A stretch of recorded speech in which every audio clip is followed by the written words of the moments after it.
అన్నదాత అన్నదాత మీ అన్నదాత, చెమటోడ్చి ఆహారాన్నందించే రైతన్న, అనునిత్యం నీ కండదండగా నిలిచే నేస్తం ఎవరన్నా. అన్నదాత అన్నదాత మీ అన్నదాత.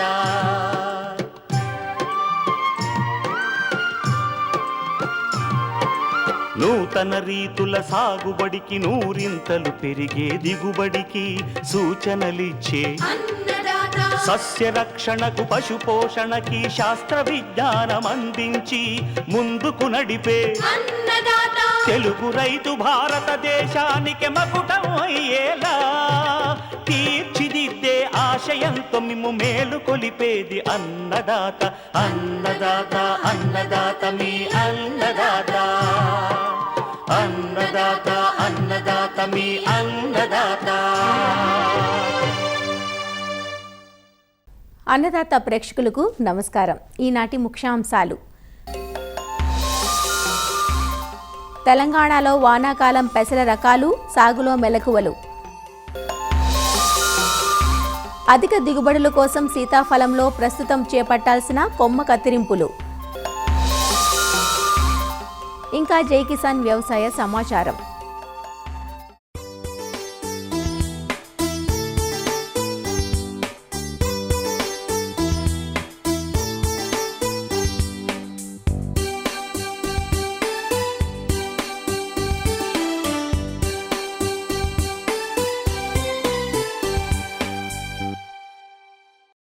గత కొన్నేళ్లుగా పప్పుధాన్యాల సాగు విస్తీర్ణం పెరుగుతోంది. 60 నుంచి 70 రోజుల స్వల్పకాలంలో అంది వచ్చే పెసరను ఖరీఫ్, రబీ, వేసవి ఇలా 3 కాలాల్లోనూ సాగు చేస్తారు. భూమికి నత్రజనిని అందించే పంట ఇది. తొలకరి పెసర విత్తుకునేందుకు ప్రస్తుతం అనువైన సమయం. ఇప్పటికే రైతులు పొలాలను సిద్ధం చేసుకుని విత్తనాల ఎంపిక పనిలో ఉన్నారు. మిరపను సాగు చేసే రైతులు మిరపకు ముందుగా పెసర వేసుకుంటారు. అలానే మాగాణుల్లో వరి సాగు ఆలస్యమయ్యే ప్రాంతాలలో వరికి ముందు పెసర వేసి వచ్చినంత పంట తీసుకోవటం లేదా పడదున్నడం చేస్తారు. అయితే రైతులు వారి వారి ప్రాంతాలకు తగ్గట్లుగా రకాలను ఎన్నుకొని సాగులో శాస్త్రీయ యాజమాన్య పద్ధతులు ఆచరిస్తే అధిక దిగుబడులు పొందే అవకాశం ఉంది. వర్షాకాలం పెసర రకాలు, సాగు వివరాలు తెలియజేస్తున్నారు ప్రొఫెసర్ జయశంకర్, తెలంగాణ రాష్ట్ర వ్యవసాయ విశ్వవిద్యాలయం మధిర వ్యవసాయ పరిశోధనా స్థానం principal scientist doctor Rukmini. Telangana రాష్ట్రంలో వర్షాకాలంలో సాగు చేయబడే పప్పు దినుసుల్లో ముఖ్యమైన పంట పెసర. ముఖ్యంగా రకాలు చూసుకున్నట్లయితే మనకి MGG 295, MGG 347, MGG 385, IPM 2-14, WG 42 ఈ రకాలని మనకి వానాకాలంలో సాగు చేసుకోవడానికి అనుకూలంగా ఉంటాయి. ఇక నేలల విషయానికి వచ్చినట్లయితే ముఖ్యంగా ఈ పెసర అన్ని రకాల భూముల్లో సాగు చేసుకోవచ్చు. నల్లరేగడి భూములు కానీ, ఎర్ర భూములు కానీ, ఇసుక నేలలు కానీ. కాకపోతే ఏంటంటే చౌడు భూములు, సమస్యాత్మక భూములు, మురుగునీరు పోయే సౌకర్యం లేని భూముల్లో మాత్రం పెసర పంటని సాగు చేయడానికి అనుకూలంగా ఉండదు. ఇంకోటి నేలను కూడా చాలా బాగా తయారు చేసుకోవాలి. రొటోవేటర్తో ఇంత ముందున్న పంట మూలను బాగా దున్నేసుకోవాలి. విత్తన మోతాదు చూసుకున్నట్లయితే వర్షాకాలంలో మనకి 6 నుంచి 7 కిలోలు ఒక ఎకరానికి సరిపోతుంది. విత్తే సమయం చూసుకున్నట్లయితే జూన్ 15 నుంచి జూలై 15 వరకు వేసుకోవడానికి చాలా అనుకూలంగా ఉంటుంది. ఈ పెసర పంట స్వల్పకాలిక రకం కాబట్టి తప్పనిసరిగా దీనిలో అంతర పంటగా కూడా సాగు చేసుకోవచ్చు. ఒక కంది సాలు అయితే 7 సార్లు పెసర, పత్తిలో అయినట్లయితే 1 సాలు పత్తికి 2 సార్లు పెసర వేసుకోవచ్చు. ఇంకోటి మొక్కజొన్న వర్షాకాలం వేసుకొని పెసర మినుము సెప్టెంబర్, అక్టోబర్లో వేసుకోవచ్చు. లేకపోతే వర్షాకాలంలో పెసర వేసుకొని తర్వాత మొక్కజొన్న వేసుకోవచ్చు. అదేవిధంగా ఎరువుల యాజమాన్యం వచ్చినట్లయితే చాలామంది రైతులకు అపోహ ఉంటుంది. ఇది మనం పప్పు ధాన్యాలు వేస్తున్నాం కాబట్టి ఇవి వేయడం వల్ల భూమి ఆరోగ్యం బాగుంటుంది కాబట్టి మనం ఫెర్టిలైజర్స్ ఏం వేయకూడదు అనుకుంటారు. కానీ తప్పనిసరిగా ఇనీషియల్ స్టేజెస్ అంటే లాస్ట్ దుక్కిలో మాత్రం తప్పనిసరిగా 1 ఎకరానికి 2 టన్నుల పశువుల ఎరువు వేసుకోవాలి. ఒక 18 కిలోల యూరియా, 2 బస్తాల సింగిల్ సూపర్ ఫాస్ఫేట్ కానీ, 1 బస్తా డిఏపి కానీ వేసినట్లయితే మొక్కలు కూడా ఆరోగ్యంగా పెరుగుతాయి. కాబట్టి రసాయన ఎరువులు ప్లస్ సేంద్రియ ఎరువులు కంపల్సరీగా వాడినట్లయితే బాగుంటుంది. దాని తర్వాత అంత అవసరం ఉండదు. అది సొంతంగా తయారు చేసుకు వేరు బుడిపల ద్వారా నత్రజని తయారవుతుంది కాబట్టి తర్వాత పంటకు కూడా అవి ఉపయోగపడతాయి. ఈ పైపాటుగా మనం మందులకు పిచికారీ అంటే ఫోలియార్ స్ప్రేస్ 1919 కానీ, మల్టీకే కానీ ఇట్లాంటివి పైపాటుగా మనం పిచికారీ చేసినప్పుడు చాలా బాగా రెస్పాన్స్ రెస్పాండ్ అయ్యి మనకి 5-10% దిగుబడులు పెరగడానికి ఆస్కారం ఉంటుంది.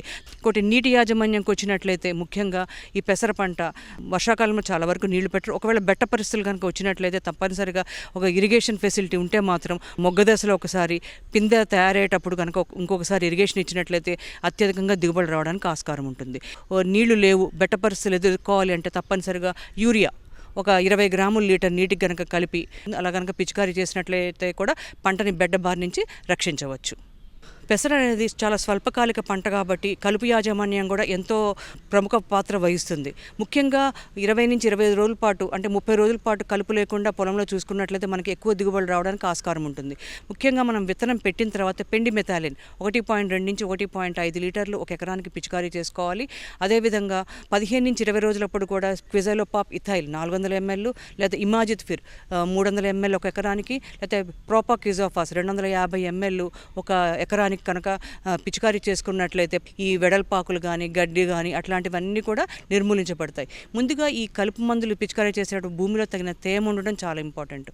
ఈ పెసరలో చిత్తపురుగులు ఇది మనం విత్తనం పెట్టిన మొలక రాగానే ఈ ఆకుల్ని మీద రంధ్రాలు కనిపిస్తూ ఉంటాయి.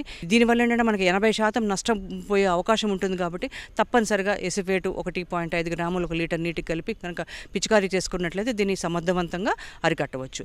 ఒకవేళ బెట్ట వాతావరణం ఉన్నప్పుడు తెల్లదోమ కానీ అదేవిధంగా తామర పురుగులు కూడా ఆశించే అవకాశం ఉంటుంది. కాబట్టి చిన్న మందులు ఎసిఫేటు 1.5 గ్రాములు, ఎస్టాంప్రిడ్ 0.2 గ్రాములు ఇట్లాంటివి కనుక పిచికారీ చేసి తెల్లదోమని అరికట్టవచ్చు. ఈ తెల్లదోమ ద్వారా మనకి ఎల్లో మొజాయిక్ వైరస్ అనేది వ్యాపింపజేస్తుంది. కాబట్టి తప్పనిసరిగా సస్యరక్షణ చర్యలు చేపట్టాలి.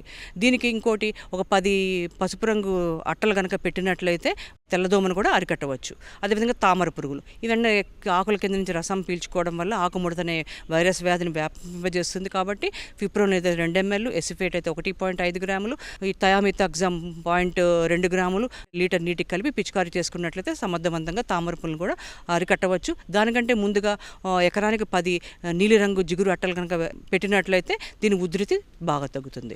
పూత దశ నుంచి అంటే మొగ్గ దశ నుంచే తప్పనిసరిగా ప్రతిరోజు కూడా పంట పొలాలను వెళ్ళి పరీక్షించాలి.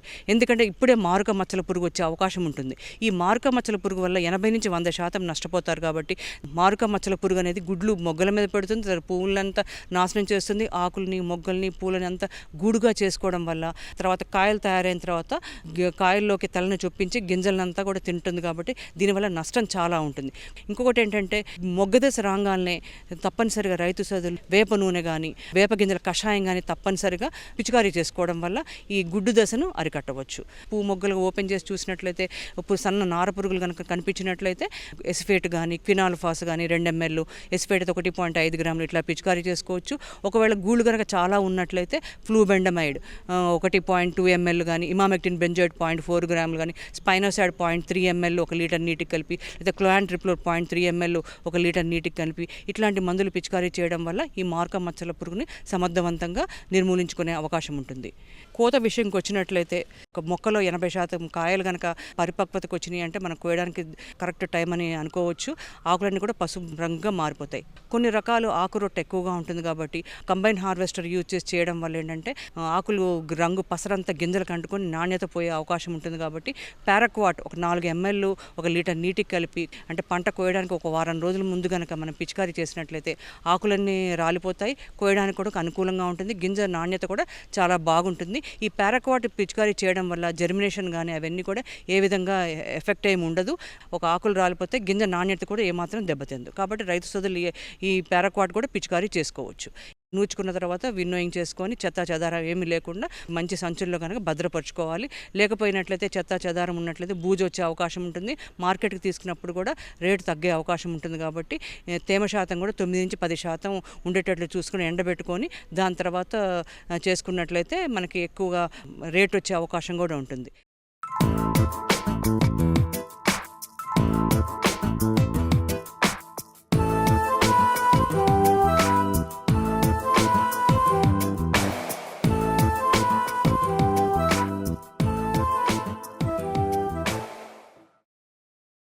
శీతాకాలం అందివచ్చే పండ్లలో అందరూ ఇష్టపడేది సీతాఫలం.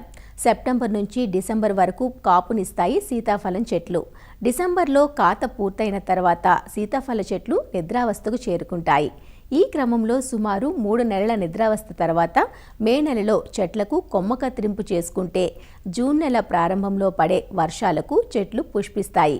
కొమ్మ కత్తిరింపు తర్వాత వచ్చిన ఈ పూత అధిక శాతం కాయగా మారుతుంది. అయితే కొంతమంది రైతులు చెట్లకు ఉన్న కొమ్మలు పూర్తిగా కత్తిరిస్తారు. అలా చేయడం వల్ల చెట్టు కోలుకోవడానికి చాలా సమయం పడుతుంది.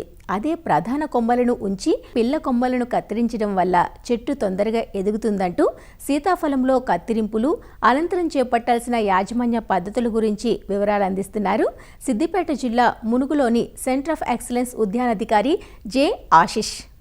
ప్రస్తుతం మనము సీతాఫల్ తోట NMK1 గోల్డ్ తోటలో ఉన్నాము.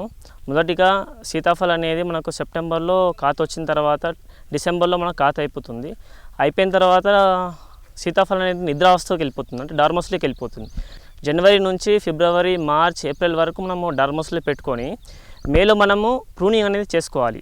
సో మధ్య మధ్యలో మనకి ఏమవుతుందంటే వర్షాలు పడుతుంటాయి. వర్షాలు పడ్డప్పుడు ఏమవుతుందంటే పైన చిగుర్లకు పూత కాత వస్తుంది. కింది వాటికి కత్తిరింపులు చేసుకున్నప్పుడే మన కింది వాటికి కాత అనేది మళ్ళీ స్టార్ట్ అవుతుంది. సీతాఫల తోట ఉన్న వాళ్ళు మే 15వ తారీఖు సెకండ్ వీక్ నుంచి థర్డ్ వీక్ ఫోర్త్ వీక్ వరకు మనకు ప్రూనింగ్ అనేది చేసుకోవాలి. ముఖ్యంగా ప్రూనింగ్లో ఏంటంటే టర్మినల్ కటింగ్స్ అనేది చాలా ఇంపార్టెంట్. కొంతమంది రైతులు ఏం చేస్తారంటే కాండం మధ్యలో వరకు ప్రైమరీ బ్రాంచ్ సెకండరీ బ్రాంచ్ వరకు కట్ చేస్తారు. కానీ టెరిషరీ బ్రాంచ్ ఖచ్చితంగా ఉండాలి. పెన్సిల్ సైజ్ కొమ్మలకు మాత్రమే మనకు ప్రూనింగ్ అనేది స్టార్ట్ అవుతుంది. సో పెన్సిల్ సైజ్ కొమ్మలు ఉండేటట్టు మనం ప్రూనింగ్ చేసుకోవాలి. అంటే కొమ్మ చిగురు నుంచి 30 సెంటీమీటర్ లోపు ఉన్న మొక్కలు మాత్రమే మనం కత్తిరింపులు చేసుకుంటే దాని కింద మనము చిగురు అనేది స్టార్ట్ అవుతాయి. ఆ వచ్చిన చిగురులకు ఏమవుతుందంటే కాత నిలుస్తుంది. సో అలా వచ్చిన కాత ఏమవుతుందంటే సైజు కూడా చాలా బాగా సైజు వస్తుంది, నిలకడగా ఉండే ఆస్కారం ఉంటుంది. ఇప్పుడు మనం చూడొచ్చు, ఇది సెకండరీ బ్రాంచ్ అంటామండి, ఇది టర్మినల్ బ్రాంచ్. ఇవన్నీ టర్మినల్ బ్రాంచ్లో మనం పెన్సిల్ సైజ్ థిక్నెస్ ఉన్న వాటికి మాత్రమే మనం ప్రూనింగ్ చేసుకున్నాము. ఈ ప్రూనింగ్ చేసిన తర్వాత ఏమవుతుంది, ప్రతి కనుముకు ప్రతి నోడ్కి మనకు వచ్చేసరికి పూత కాత అనేది స్టార్ట్ అయింది. ఈ పూత కాతలో మనం ఏం చేస్తామంటే మళ్ళీ థిన్నింగ్ చేసుకొని ఒక్కొక్క కనుపుకు ఒక్కొక్క పువ్వు ఉన్నట్టు మనము చూసుకుంటాం. చూడండి, ఈ చిగురు వచ్చిన వెంటనే మనకు మే 15వ తారీఖు మనం ప్రూనింగ్ చేయడం జరిగింది. ఈ 20 రోజుల వ్యవధిలో మనకు చిగురు పగిలి ఆకులు వచ్చి ఆకుల కింద నుంచి మనకు పూత అనేది రావడం స్టార్ట్ అయింది. ఈ పూత ఏమవుతుంది, ఈ వర్షానికి ఏమవుతుందంటే సెట్ అవుతుంది. మనం జనరల్గా రైతులు ఏం చేస్తారంటే ఏప్రిల్ మాసంలో ప్రూనింగ్ చేసుకుంటారు. ఏప్రిల్ మాసంలో ప్రూనింగ్ చేసుకున్నప్పుడు అప్పుడు కూడా మనం నీళ్ళు ఇచ్చుకున్నట్టయితే పూత వస్తుంది. కానీ టెంపరేచర్ వేడికి ఏమవుతుందంటే టెంపరేచర్ 30 డిగ్రీలు దాటినప్పుడు హ్యూమిడిటీ వచ్చేసరికేమో 60 to 70% లేనప్పుడు ఏమవుతుందంటే పూత రాలిపోయే ఆస్కారం ఉంటుంది. సో అది లేకుండా మనకు వర్షాకాలంలో మే 15th అలా చేసుకున్నట్టయితే జూన్ కల్లా మనకి ఏమవుతుంది, చిగుళ్ళు స్టార్ట్ అవుతాయి. పూత వచ్చినప్పుడు టెంపరేచర్స్ అనేది తక్కువ ఉంటాయి. 30 డిగ్రీల లోపల ఉండాలి టెంపరేచర్, మనకు 30 డిగ్రీల లోపల ఉన్న టెంపరేచర్. హ్యూమిడిటీ 60% ఉండాలి. అంటే తేమ శాతం 60% ఉన్నప్పుడు మాత్రమే మనకు ఫ్లవర్ అనేది సెట్ అయ్యి కాత అనేది రావడం జరుగుతుంది. లేని పక్షంలో ఖచ్చితంగా పూత అనేది పడిపోయే ఆస్కారం ఉంటుంది. సో ఇమ్మీడియట్గా ప్రూనింగ్ అయిపోయిన వెంటనే మనము మందులు మసాలాలు కూడా మనము వేసుకోవాలి. ఆవు పేడతో పాటు మందులు మసాలా వేసుకోవాలి. మనం ప్రస్తుతం 7వ సంవత్సరం తోటలో ఉన్నాము. దీనికి 40 కిలోల నుంచి 50 కిలోల ఆవు పేడ మనకు అవసరం అవుతుంది. దాంతోపాటు 250 గ్రాముల యూరియా, 400 నుంచి 500 గ్రాముల భాస్వరం, తర్వాత మనకు 250 గ్రాముల పొటాషియం అనేది మనం ఇవ్వడం జరుగుతుంది. దీంతోపాటు కొన్ని micronutrients zinc sulphate, magnesium sulphate కూడా మనం యాడ్ చేసుకుని 25 గ్రాములు చెట్టుకు చొప్పున యాడ్ చేసుకుని మనం ఇచ్చినట్టయితే తొందరగా చిగుళ్ళు పూత వచ్చే ఆస్కారం ఉంటుంది. వచ్చిన కాతను కూడా మనం నిలకడగా ఉండే టట్టు చేసుకోవచ్చు. సో ఇమ్మీడియట్గా ప్రూనింగ్ అయిపోయిన వెంటనే మేము ఏం చేయాలంటే ఖచ్చితంగా నీళ్ళ వ్యవస్థ అనేది మనం పెట్టుకోవాలి. డ్రిప్ ఉన్న వాళ్ళు వచ్చేసరికేమో రోజుకి 8 లీటర్ల డ్రిప్పర్స్ ఉన్నట్లయితే 3 గంటల నుంచి 4 గంటల టైం మనం ఇచ్చినట్టయితే ఒక 30 నుంచి 35 లీటర్లు మనము చెట్టుకు ఇచ్చుకున్నట్టయితే తొందరగా చిగుళ్ళు వచ్చే ఆస్కారం ఉంటుంది. లేని పక్షంలో రైతులు ఫ్లడ్డింగ్ కూడా ఇచ్చుకోవచ్చు. ఈ సీతాఫలంలో వచ్చే 2 మేజర్ పురుగులు ఉన్నాయి. అంతకుముందు మైనర్ పెస్ట్ అంటుండే, ఇప్పుడు మేజర్ పెస్ట్ అయింది. ఒకటి ఫ్రూట్ ఫ్లై, పండు ఈగ అని చెప్పేసి ఈ మధ్య కాలంలో చాలా ఎక్కువ మోతాదులో ఇన్ఫెస్టేషన్ చేస్తుంది. దీనికి ఈ పూత సమయంలోనే మనం ఏం చేస్తామంటే మిథైల్ యూజినాల్ అనేది మనము ట్రాప్ అనేది యూజ్ చేసుకున్నట్టయితే కొంతవరకు ఈ పండుగ పురుగుని మనం కంట్రోల్ చేసుకోవచ్చు. లేని పక్షంలో సరికి ఆకర్షమి అని చెప్పేసి మనకు మందు దొరుకుతుంది. ఈ ఆకర్షమిలో మనం 10 ml స్పైనోసాడ్ మిక్స్ చేసుకున్నట్టుగా 250 grams 10 ml స్పైనోసాడ్ మిక్స్ చేసుకొని కాండానికి 1 గ్రామ్ మనం పూసుకున్నట్టయితే 3 times పూసుకోవాల్సి వస్తుంది. ఒకటోసారికి పూత ఆశించిన సమయంలో కాయ మార్బుల్ సైజు గోళీ ఆకారంలో ఉన్న సైజులో మనం పూసుకున్నట్టయితే, తర్వాత పండు ఆల్మోస్ట్ ఒక బంతి సైజులో ఉన్నప్పుడు మనం పూసుకున్నట్టయితే, ఈ 3 times పూసుకున్నట్టయితే మనకు ఖచ్చితంగా మనకు ఈ పండుగను మనం నివారించుకునే ఆస్కారము 99% ఉండే ఆస్కారం ఉంటుంది. దీంతో పాటు మనకి ఏంటంటే పిండి నెల్లి అనేది ఆశించే ఆస్కారం ఉంది. పిండి నెల్లి జనరల్గా మనకు వచ్చినప్పుడు ప్రొఫ్నోఫాస్ మందు అనేది 2 ml per లీటర్ కొట్టుకున్నట్టయితే అది కూడా కంట్రోల్ అవుతుంది. లేని పక్షంలో ఓన్లీ క్లాత్ వచ్చినప్పుడు మనము సోప్ నీళ్ళతో పాటు కొట్టుకోవచ్చు. బట్ ఈ ప్రొఫ్నోఫాస్ అని కొట్టుకున్నట్టయితే మనకు తొందరగా కంట్రోల్ అయ్యే ఆస్కారం ఉంది.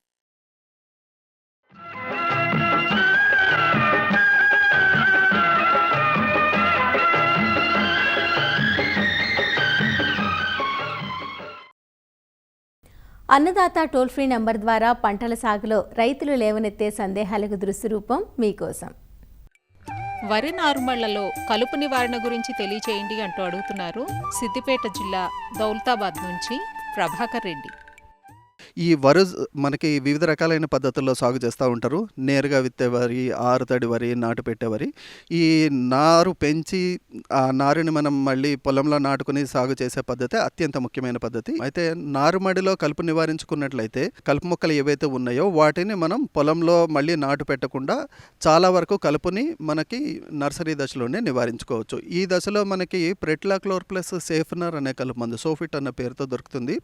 1 లీటర్ నీటికి 4 మిల్లీలీటర్లు కానీ, లేదు బ్యూటాక్లోర్ అనే కలుపు మందు 1 లీటర్ నీటికి 5 మిల్లీలీటర్ల కలుపు మందు, అంటే 5 లీటర్ల నీటికి 25 మిల్లీలీటర్ల బ్యూటాక్లోర్ కానీ, 20 మిల్లీలీటర్ల సోఫిట్ అనే మందును కానీ కలిపి 1 ఎకరానికి సరిపడే నారుమడికి 8 నుంచి 10 రోజుల దశలో పిచికారీ చేసుకున్నట్లయితే మనం కలుపుని చాలా వరకు నిరోధించుకోవచ్చు. అయితే కొన్ని రకాలైన కలుపు మొక్కలు మళ్ళీ మనకి అంటే ఊద కానీ ఒడిపిలు కానీ 15 రోజుల దశలో మళ్ళీ మనం గుర్తించడం జరుగుతుంది.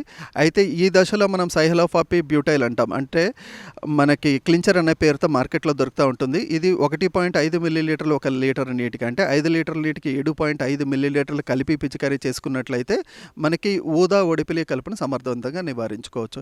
లేదు వేరే రకాలైన కలుపు మొక్కలు కూడా మనం గమనించినట్లయితే విత్తనం వేసిన తర్వాత 15 నుంచి 20 రోజుల దశలో బిస్పెరిబాక్ సోడియం నామినీ గోల్డ్ అనేది 0.5 మిల్లీలీటర్లు 1 లీటర్ నీటికి, అంటే 2.5 మిల్లీలీటర్లు 5 లీటర్ల నీటికి కలిపి పిచికారీ చేసినట్లయితే నారుమడిలో ఉండే వివిధ రకాలైన కలుపు మొక్కల్ని మనం నివారించుకోవచ్చు.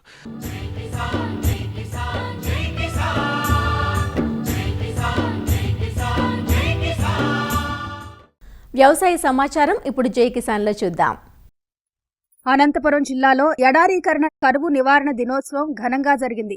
జూన్ 17వ తేదీన అంతర్జాతీయ కరువు ఎడారీకరణ నివారణ దినోత్సవాన్ని ఐక్యరాజ్య సమితి ఏటా నిర్వహిస్తోంది. ప్రపంచంలో ఉన్న దాదాపు 40% భూమి కరువులకు, ఎడారులకు గురవుతున్న పరిస్థితుల్లో సమస్యను పరిష్కరించే దిశగా స్వచ్ఛంద సంస్థలు, అధికారులు కృషి చేస్తున్నారు. ఈ సందర్భంగా అనంతపురంలో ఏఎఫ్ ఎకాలజీ సెంటర్ ఆధ్వర్యంలో అవగాహన కార్యక్రమాన్ని ఏర్పాటు చేశారు. ఈ కార్యక్రమంలో రైతుల కోసం పనిచేస్తున్న పలువురు స్వచ్ఛంద సంస్థ నిర్వాహకులు, అటవీశాఖ అధికారులు, AF ecology centre director Mallareddy తదితరులు పాల్గొని పలు సూచనలను అందజేశారు. మనం ప్రపంచ ఎడారి కరువు నివారణ దినోత్సవాన్ని జరుపుకోవడం అనేది జరుగుతోంది. దీని యొక్క ముఖ్య ఉద్దేశం ఏమిటంటే అనంతపురం జిల్లాను కరువుల నుంచి, ఎడారీకరణ నుంచి ఎట్లా రక్షించాలా అనే దానిపైన ఒక సదస్సుతో పాటు ప్రదర్శనశాలను కూడా ఇక్కడ ఏర్పాటు చేయడం అనేది జరిగింది. దీని యొక్క ముఖ్యమైనటువంటి సందేశం ఏమిటంటే కరువులను మనం తట్టుకునే విధంగా వ్యవసాయం చేయవలసి ఉంది. అదేవిధంగా ఎడారీకరణను కూడా నివారించే విధంగా మనం వ్యవసాయం చేయవలసినటువంటి అవసరం ఉంది. స్వచ్ఛంద సంస్థలు కానీ, ప్రభుత్వం కానీ ఏర్పాటు చేసినటువంటి కొన్ని సాంకేతిక పద్ధతులు కానివ్వండి, పంటల విధానాలు కానివ్వండి, నీటి వినియోగ విధానాలు కానివ్వండి, ఇవన్నీ కనుక సమగ్రంగా ఉపయోగించగలిగితే తప్పనిసరిగా మరి కరువుల నుంచి బయటపడవచ్చు. తర్వాత ఎడారీకరణ కూడా నిలువరించవచ్చు. ఎట్లంటే మనం ఇన్ని రోజులు అనంతపురం జిల్లాలో ఎక్కువగా ఏకపంట విధానాన్ని మనం ప్రవేశపెట్టి రసాయనాలు ఎక్కువగా వాడినందువల్ల ఏమైందంటే భూములు నిస్సారమైపోవడం అనేది జరిగింది. దానివల్ల భూమి కూడా ఎండకు, తర్వాత వానకు, గాలికి కూడా వదిలిపెట్టినందువల్ల ఎక్కువగా నష్టపోవడం అనేది జరిగిందనమాట. మరి ఆ విధంగా కాకుండా మనము కరువుల నుంచి, ఎడారీకరణ నుంచి కూడా తట్టుకోవాలంటే పంటలు పెట్టే విధానంలో మార్పు తీసుకొని రావాలా. ముఖ్యంగా బహుళ పంటలు అనేటివి మనం పెట్టాల్సి ఉంటుంది. మిశ్రమ కార్తీ పంటలతో పాటు మిశ్రమ పండ్ల వృక్షాల పంటలు కూడా మనం ఏర్పాటు చేసుకోవాల్సినటువంటి అవసరం ఉంది. రెండవ విషయం ముఖ్యమైనది ఏమంటే మనం పంటలు పెట్టేటువంటి విధానం ఎట్లా ఉండాలంటే భూమి ప్రత్యక్షంగా భూమి మీద పడకుండా చెట్ల మీద పడాలా. అంత దట్టంగా మనం పంటలు పెట్టుకోవాల్సినటువంటి అవసరం ఉంది. భూమిని దాదాపు 12 నెలలు కూడా కప్పి ఉంచే విధంగా మనం పంటలు పెట్టుకోవాల్సినటువంటి అవసరం ఉంది. అంటే బహుళ పంటలు పెట్టుకునే దానివల్ల ఎప్పుడూ భూమి అనేది పచ్చగా ఉంటుంది. దానివల్ల దాన్ని పూర్తిగా కప్పి ఉంచడం అనేది జరుగుతుంది. ఎండబారి నుంచి దాన్ని రక్షించడానికి వీలవుతుంది, గాలి నుంచి కూడా రక్షించేదానికి వీలవుతుంది. ఇటువంటి పద్ధతులను మొత్తం జిల్లా వ్యాప్తంగా కూడా వ్యాప్తి చేసి వేల మంది, లక్షల మంది రైతులు ఈ పద్ధతులు పాటించే విధంగా వాళ్ళకు సందేశాన్ని తీసుకుపోవాలనేటువంటి ఉద్దేశంతో ఈ కార్యక్రమాన్ని ఏర్పాటు చేయడం అనేది జరిగింది. భూములను బీడులుగా వదిలివేయకుండా చెట్లను నాటడం లేదా చిరుధాన్యాల పంటలు సాగు చేయడం వంటివి చేస్తే రైతులకు లాభదాయకంగా ఉంటుందని అధికారులు సూచిస్తున్నారు. ముఖ్యంగా వర్షం నీరు నిల్వ ఉండేలా చర్యలు తీసుకోవాలని కోరుతున్నారు. ఫారెస్ట్ తరపు నుంచి ఆలోచన చేస్తే మనం ఒక 2 మాత్రమే దీనికి దారి ఉన్నాయి. ఫస్ట్ ఆఫ్ ఆల్ మనం ఎక్కువ చెట్లు మన పొలంలో నాటాల్సిందే. సెకండ్, మనం ఎక్కువ వాటర్ను కన్జర్వ్ చేయాల్సిందే. అంటే దానికి మంచి రిజల్ట్ అని పెరుగుతుంది. ఎందుకంటే మనం చెట్లు నాటితే దానివల్ల చాలా పురుగులు కానీ, చాలా పక్షులు కానీ, బయోడైవర్సిటీ కానీ మన పొలంకి వస్తుంది. దానివల్ల మన ప్రొడక్టివిటీ కానీ, రిజల్ట్ కానీ పెరుగుతుంది. సో దీంట్లో ఎలాంటి మనం చెట్లు నాటాలి? సో 2 రకాల చెట్లు మనం దీంట్లో నాటచ్చు. ఫస్ట్ ఆఫ్ ఆల్ మంచి టింబర్ ఉండేటివి, అంటే టేక్ కానీ, మహోగని కానీ, ఎర్రచందనం కానీ అట్లాంటివి చెట్లు మన బార్డర్లో మాత్రం నాటితేనే కూడా మధ్యలో పంటలు పొలాలు కంటిన్యూ చేయొచ్చు. బార్డర్లో ఉండేటివి చెట్లు ఒక 10 సంవత్సరం కానీ 15 సంవత్సరం కానీ తర్వాత మనం కటింగ్ చేసుకొని మార్కెట్లో సేల్ చేస్తే మనకు చాలా మంచి ఆదాయం వస్తుంది. సెకండ్, మనకు ఉండేటివి స్థానిక జాతి చెట్లు, అంటే వేప చెట్లు కానీ, కొన్ని జమ్మి చెట్లు కానీ అట్లాంటివి ఒక 3-4 చెట్లు మన పొలం మధ్యలో నాటితే కూడా చాలా మంచి మనకు సాయిల్కి ఫర్టిలిటీ ఇంప్రూవ్ అవుతాయి. సో ఈ టేక్ చెట్లు కానీ, ఎర్రచందనం చెట్లు కానీ, మహోగని చెట్లు కానీ మేము ఫారెస్ట్ డిపార్ట్మెంట్ తరపు నుంచి అన్ని రైతులకి ఫ్రీగా సప్లై చేస్తున్నాము. 100 వరకే మేము అన్ని చెట్లు ఫ్రీగా ఇస్తున్నాము. వాతావరణంలో మార్పులు ప్రతి సంవత్సరం మారుతూ వస్తున్నాయి. అంటే ఈ సంవత్సరం ఎక్కువ వర్షాలు పడితే ఇంకో సంవత్సరము చాలా తక్కువ వర్షాలు పడుతున్నాయి. సో ఇటువంటి పరిస్థితుల్లో రైతులు వ్యవసాయం వదలకుండా వ్యవసాయంలో ఉండాలి అంటే వాళ్ళు రోజు పండించే పంటలతో పాటు చెట్ల వైపు వెళ్ళాల్సిన ఎంత అవసరం ఉంది. ఒక రకమైన చెట్లు కాకుండా 2-3 రకాల చెట్లు నాటడము, దీంతోపాటు వాళ్ళ భూమికి సూట్ అయిన చెట్లు and at the same time మొక్కలు నాటిన తర్వాత మొక్కలను ఎలా మెయింటైన్ చేసుకోవాలి, ప్రూనింగ్ కానీ, వాటరింగ్ టెక్నిక్స్ కానీ, సాయిల్ హెల్త్ మేనేజ్మెంట్ కానీ, పెస్ట్ అండ్ డిసీజ్ మేనేజ్మెంట్ కానీ ఇటువంటి అన్ని అంశాలతో కూడా రైతులతో 3-4 సంవత్సరాలు వాళ్ళకు సపోర్ట్ చేయడంతో రైతులు వ్యవసాయంతో పాటు ఉంటూ అదేవిధంగా మంచి ఆదాయాలు కూడా పొందగలరు. వరల్డ్ డెజర్టిఫికేషన్ డే యొక్క ముఖ్య ఉద్దేశం కూడా క్లైమేట్ చేంజ్ అడాప్షన్ ఎలా అని. క్లైమేట్ చేంజ్ అనేది ప్రాబ్లం ఉందని అందరికీ తెలుసు, కానీ ఆ ప్రాబ్లంకి how do we find solutions, దాంట్లో ప్రధాన భాగంగా చెట్లు ఈజ్ వన్ ఇంపార్టెంట్ టాపిక్. ఈ కార్యక్రమంలో పలు రకాల స్టాళ్లను ఏర్పాటు చేశారు. మిశ్రమ పంటలు, అంతర పంటల సాగు ప్రయోజనాలపై రైతులకు విపులంగా తెలియజేశారు. పలు రకాల యంత్రాలు, విత్తనాలు ప్రదర్శనలో ఉంచడంతో రైతులు ఆసక్తిగా తిలకించారు. మరిన్ని విభిన్న అంశాలతో రేపటి అన్నదాతలో మళ్ళీ కలుసుకుందాం. అంతవరకు సెలవు, నమస్కారం. అన్నదాతలు తమ సందేహాలు, సమస్యలను 18004254085 టోల్ ఫ్రీ నంబర్లో ఉదయం 10 నుంచి 11 గంటల మధ్య పని దినాల్లో సంప్రదించగలరు. ఈ కార్యక్రమాన్ని ఈటీవీ విన్ మొబైల్ యాప్లోనూ వీక్షించండి. యూట్యూబ్లో www.youtube.com/అన్నదాత ఈటీవీ లింక్ ద్వారా వీక్షించవచ్చు.